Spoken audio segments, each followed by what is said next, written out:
Aujourd'hui, nous allons voir les adjectifs de nationalité et comment les accorder.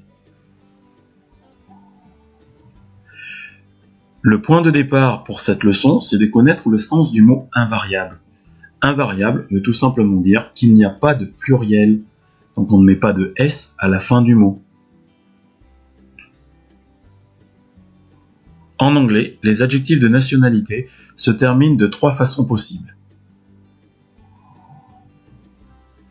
Il y a les adjectifs de nationalité qui se finissent en CH ou SH. Dans ce cas-là, ils sont invariables. Cela veut dire que même s'il y a plusieurs membres du même pays, il n'y a pas de S à la fin. Regardons cet exemple. Ici, il y a plusieurs Français. Ils sont français.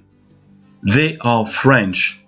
Et là, on peut remarquer qu'à la fin, French, il n'y a pas de S.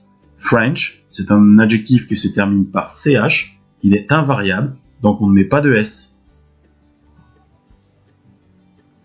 Dans cet exemple, c'est la même chose. Ici, l'adjectif de nationalité, c'est British. Il se termine par SH, donc il n'y a pas de S à la fin.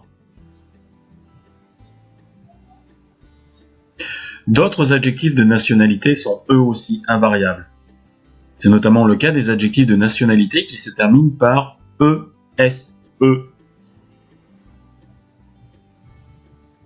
Ils sont japonais. They are Japanese. Là aussi, tu peux remarquer qu'à Japanese, il n'y a pas de S, ce qui est normal, car les adjectifs de nationalité se terminant par ESE n'ont pas de pluriel. Ici, c'est le même cas, sauf qu'on change de pays et de nationalité. On part en Chine, donc ils sont chinois. They are Chinese. Il n'y a pas de S non plus à la fin. Donc, si tu as compris que les adjectifs de nationalité qui se terminent par CH, SH, ESE n'ont pas de pluriel, ne s'accordent pas, cela veut dire que tous les autres, au contraire, vont s'accorder. C'est notamment le cas des adjectifs de nationalité qui se terminent par AN ou IAN. Voici un exemple d'un adjectif de nationalité qui se termine par AN. Des Allemands en français devient Germans avec un S à la fin. Et voici un dernier exemple qui concerne des Autrichiens. En anglais, les Autrichiens se dit Austrian, I-A-N, donc à la fin, on va mettre un S, Austrians. Attention, voici un piège fréquent dans la tête des jeunes Français. Dutch contre Dutch. Mais il est où le piège? Dutch, c'est de l'anglais. Dutch, c'est de l'allemand. Ça se prononce quasiment de la même façon. Et pourtant, il s'agit de 2 nationalités totalement différentes. Dutch en anglais signifie néerlandais, qui vient des Pays-Bas. Dutch signifie allemand en allemand. C'est pas le même pays. Du coup, saurais-tu dire en anglais des Français, des Japonais,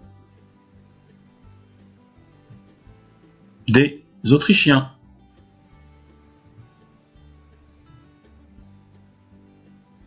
Et pourrais-tu donner le pluriel des adjectifs de nationalité suivants? Des Belges,